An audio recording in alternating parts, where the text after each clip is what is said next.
Hello everyone, welcome to the channel. I hope all of you are fine. As I always say, be fine, be happy. Last time मैंने आपको video में introduction दी थी chapter 2 history की, standard 8 की.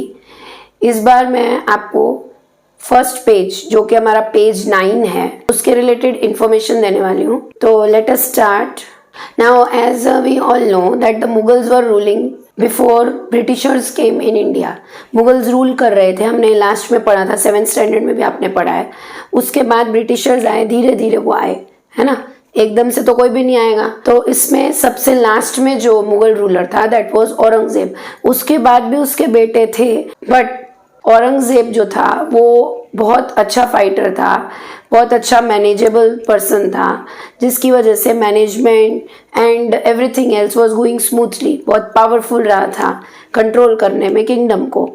तो everything was going smooth. But after the death of Aurangzeb जो उसके sons आए, उनकी वजह से किंगडम प्रॉपरली स्मूथली वर्क नहीं कर पाया और इस वजह से the Mughal emperors got ended, that dynasty got ended. Let us see on the board few things. Still Mughals were ruling. Okay, so that was there in the chapter on the page 9. Then we have Aurangzeb was the last ruler. Like I told you right now, he was the last ruler. But which kind of ruler? The powerful ruler we will say. ठीक है, rulers तो बहुत आए उसके बाद, लेकिन वो सबसे ज़्यादा पावरफुल रहा था.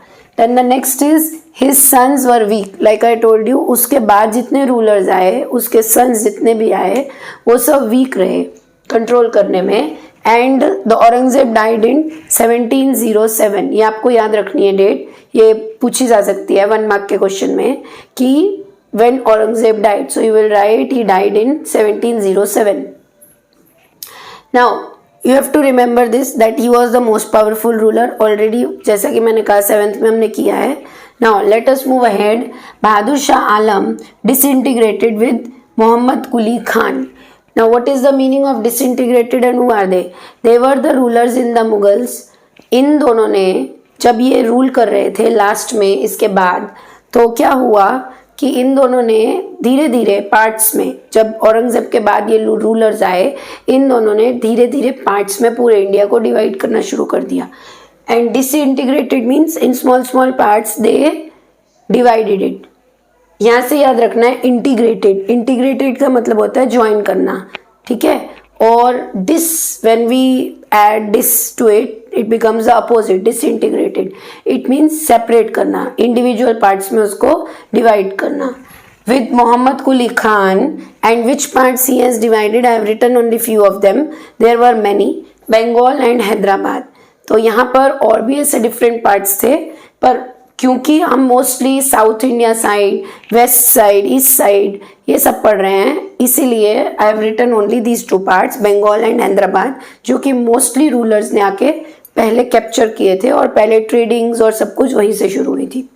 सो they became independent. Like I told you, अभी क्या होगा कि पहले जो मुगल्स थे वो पूरे पूरे एम्पायर पे, बड़े बड़े एरियाज पे रूल कर रहे थे. पर अभी क्या हुआ, जैसे जैसे छोटे छोटे न्यू किंग्स आने लग गए तो उन लोगों ने मुगल्स की तरह रूल नहीं किया. Like Mughals were ruling on big parts, they started ruling on small small parts. क्योंकि क्या हुआ था, डिसइंटीग्रेशन हो गया था, डिवीजन हो गया था पूरे किंगडम का छोटे छोटे पार्ट्स में. And that's why the rulers became independent. जहाँ पे भी पहले बड़ा रूल था वहाँ पे छोटे छोटे पार्ट्स में रूल डिवाइड हो गया. Next one is regional kingdoms establish. तो अब इससे क्या होगा, क्योंकि इंडिपेंडेंट हुए इसलिए उसमें क्या हुआ, रीजन के अकॉर्डिंग किंगडम्स एस्टेब्लिश होने लग गए. Establish means they were made, okay, region wise. For example, let us say like here we have written Bengal, Hyderabad, Delhi and many other areas. Next one is power declined in Delhi. अब क्योंकि regional kingdoms आ रहे हैं, small small kingdoms आ रहे हैं बहुत सारी जगह पे, तो उससे क्या होगा, एक जगह पे जो पावर थी ऑलरेडी, बड़े एरिया में जो पावर थी वो डिवाइड हो जाएगी. और इसी रीजन से क्या हुआ, डिक्लाइन हो गई पावर. कहाँ पे, दिल्ली में. जहाँ पे दिल्ली में मुगल्स ऑलरेडी रूल कर रहे थे, जो मोस्ट इम्पॉर्टेंट सिटी थी हमारी. Today also it is most important, that is the reason it is called the capital place. क्योंकि तब जब सारे मुगल्स और सब एम्परर, सारे रूलर्स रूल कर रहे थे, तो वो मोस्टली दिल्ली से ही रूल करते थे। We have done that in 7th standard. तो उसमें हुआ क्या, वहाँ पे क्योंकि रीजनल सेंटर्स डिवाइड होने लगे स्मॉल एरियाज की वजह से, there is a decline in the ruling time of Delhi. जो दिल्ली है वो थोड़ा थोड़ा नीचे आने लग गया। ठीक, other rulers entered like Britishers. Now this is the time। अब obvious सी बात है कि अगर मैं रूलर हूँ और मैं रूल नहीं कर पा रही हूँ प्रॉपरली, मेरी डेथ हो जाएगी, उसके बाद मेरी जगह पे डिफरेंट रूलर्स आ गए अपने अपने एरियाज को कंट्रोल करने के लिए, रीजन्स को कंट्रोल करने के लिए। अब वो अलग अलग एरियाज में वो डिवाइड हो गए, तो उससे क्या होगा, उससे हर एक जगह पे पावर डिवाइड हो गई। पावर डिवाइड होने से क्या होगा, जो मेन सेंटर है, जैसे कि हमने यहाँ पे पढ़ा दिल्ली, तो वो दिल्ली में पावर डिवाइड हो गई, तो दिल्ली बिकेम वीक।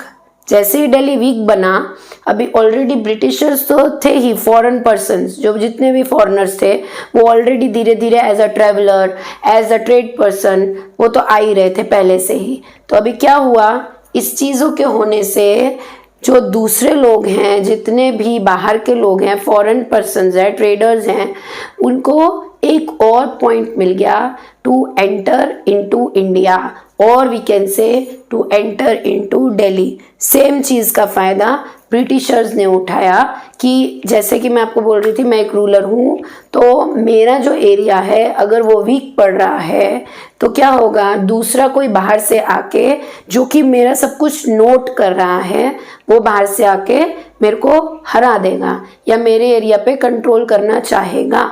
तो ब्रिटिशर्स ने भी धीरे धीरे वो करना ही शुरू किया। जैसे ही उन्होंने देखा कि कुछ एरियाज वीक पड़ रहे हैं, तो उन्होंने क्या करना शुरू किया, अपने ट्रेड एरियाज को ज़्यादा बढ़ाना शुरू किया। इसलिए चैप्टर का नाम है ट्रेड टू टेरिटरी। पहले तो उन्होंने ट्रेड ही करना शुरू किया था। शुरुआत कहाँ से हुई, यहाँ से हुई, क्योंकि बड़ा एरिया वीक पड़ने लग गया। Clear? I hope you understood this. कोई डाउट है तो आप मुझे कमेंट सेक्शन में लिख सकते हैं। Please always subscribe the channel, just share the videos. कहीं पर भी कुछ भी आपको प्रॉब्लम आ रही है किसी भी टॉपिक में, आप मुझे कमेंट सेक्शन में लिख के मुझे बताइए, ताकि मैं उस टॉपिक को एक्सप्लेन कर सकूं। Thank you so much for supporting. Bye bye everyone.